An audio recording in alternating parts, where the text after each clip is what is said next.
All right, welcome back to the podcast. We're excited to have you guys here today. We have 4 of us. Crazy. 4, yeah. First time. That's First right. time. It's Yeah. going to be a little different. We brought in our Special guest, guest. Lisa Davis. Don't forget, we've got Aaron. We've got Dee Dee. We've got me. Podcaster veteran. I know, she's got a great podcast. We'll give you the link. But today we're talking a little bit about one thing that she's spent a lot of time on over the past couple of years. Yep. Your Best Night Evers, your Family Discipleship Night, kind of all the same thing, and then Yeah. different themes. So let's kick it off. We'll kind of talk back and forth here. Okay. Share, where it came from. Where did it come Where from? did the idea for this Best Night Ever come from? Yeah, well, I was at a conference a couple years ago, and the title of the breakout was like Family Worship Night, and I'm like, that totally intrigues me because I love worship, I love family ministry. So I went in there, and my mind was just blown. Like, if there was one takeaway I had that week, it was that. I was like, that's what we need to have at Mount Carmel. And so every family worship night, we work on 4 F's, okay? First of all, we want to make sure it's something that fathers want to come to, right? We make sure that we have food. Fathers like that. Fathers like food. We want to make sure that it's fun. So when families come and they leave, we want them to think, man, that was so much fun. Mm-hmm. And then the most important thing is we want to make sure that we have faith formation. Yes, so awesome. It's not just about coming and singing and having a great time together. It's also about like, oh, yes, we want to click the light bulb on for families to know that they can do discipleship at home.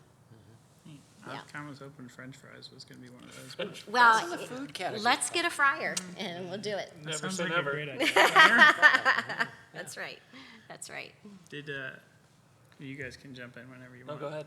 Did at the conference, did somebody have like a really good model of this that you're like, I'm just replicating, or how the one that we see at our church now, how different is it from what you originally thought? Yeah, so they didn't, obviously we didn't get to see what the presenter does at his church, but I will tell you a really special moment that I had. And so in September, I went back to the same conference, and I saw the presenter in the hallway, and I stopped him. Because I think when you glean from what somebody else has taught you, it is good to go back and say thank you. Well, absolutely. And so I was able to tell him like what our team has created and the strategy that we use that was born out of his ideas from a couple years ago. And like he was like brought to tears. That's awesome. Yeah, and he's like, can we take a selfie together? Because this just means so much to me. And yeah, it's wonderful. And I think my favorite place to be on Best Night Evers is right at the curtain behind us, just watching. It's so great, like having our kids see their parents worship and parents watching their kids worship. It's something that we don't get to do on Sunday mornings. And so bringing that together and the power of live worship, like Joe always brings the band, and so it feels really electrifying and just really special. Yeah, so I don't want to jump out of turn here, Colin. I don't know if this is a question you had, but Lisa, why do you feel that these are important? Like, what was the need that you saw from your perspective that you were like, we need to start changing something, we need to start doing something? And obviously you got the idea from the conference, but Yeah. what was it that you were like, there's a gap and we need to figure out how to start to fill that? Yeah, there's a gap, and the gap has actually been going on for generations, right? Because there's this tension about who is responsible for discipling our children. Yeah. And probably a decade ago, they were like, wait, Deuteronomy chapter 6 says this, that parents are supposed to be walking with their kids and talking with them. And yet parents would say, well, it's the church's job to teach my kids about the Lord, right? And then the church would say, yes, but parents, you need to do this. And I really felt like most churches that we had a gap in that. It was like, the thing is that we can't expect our parents to disciple their kids if they've never been discipled, right? And so, in baby steps, that's something that we're hoping to accomplish. And the teaching team that's part of our planning team has done such a good job at being really transparent about what they do at home. And I think that's really encouraging the hearts of our parents. this is more of a statement of appreciation for that, Lisa, because you and I, we talked long and hard about that. And you know, one scripture that I've really marked on me is that 2 Peter 1, where he says, God has given us everything we need by his power for a life of godliness. And we tend to think about that on an individual basis and the Holy Spirit, which is true. But I also believe it's also the community of faith that God gives us what we need to help us live a life of godliness. So this effort is to say, look, we as a church are going to come around each other and help one another, help parents fulfill their calling to disciple their children in the Lord. But we're wanting to provide places where we can help you. We can teach, we can model, we can experience together in doing that. Just, are there any, like stories? We've done this, how many times have we done this now? Yeah, I mean, I see our parents being here and engaging, and we're constantly trying to offer resources even on Sunday morning to give parents. And I love, I'll give a shout out to Steve and Lindsay Ackerman, because different resources that we've given out for them, they've talked about like what that's meant to them, and just loving having that, because parents are so busy raising kids. And so how can they work one more thing into their busy life? And so if we can help them and support them in that way, then I'm all about it.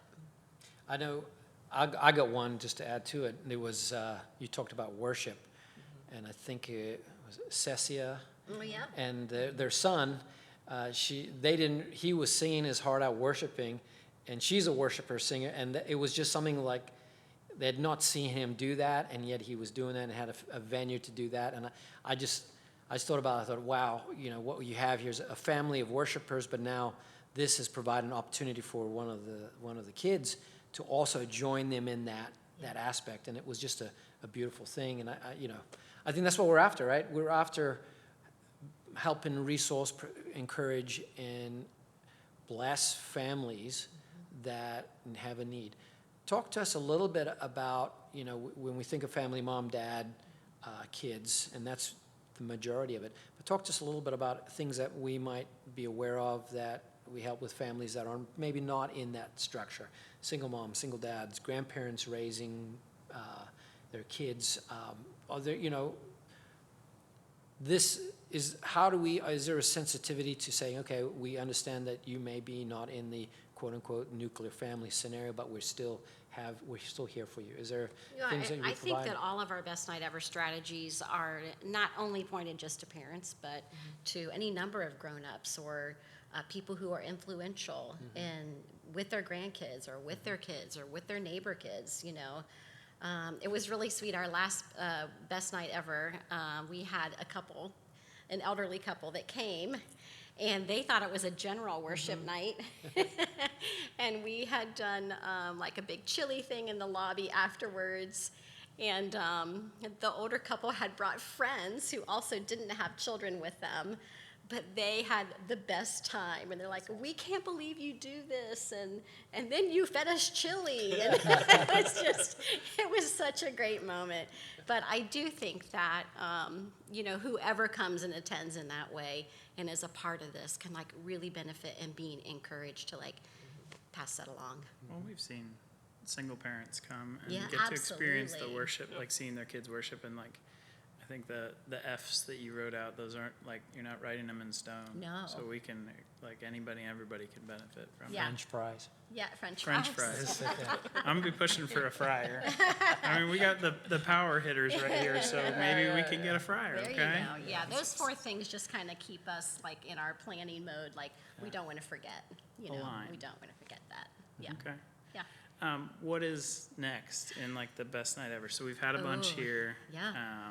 They're So we they're did the pretty- 7th inning stretch. That was fun. It was very fun. We did a March Mayhem. We did a tailgate party. We've done a lot of really fun themes. Superhero kind of. Oh yeah, superhero. glow. Yeah, yeah. Insert the picture of superhero Lisa here. Yeah, yeah, it was great. So our next Best Night Ever is coming up February 22nd.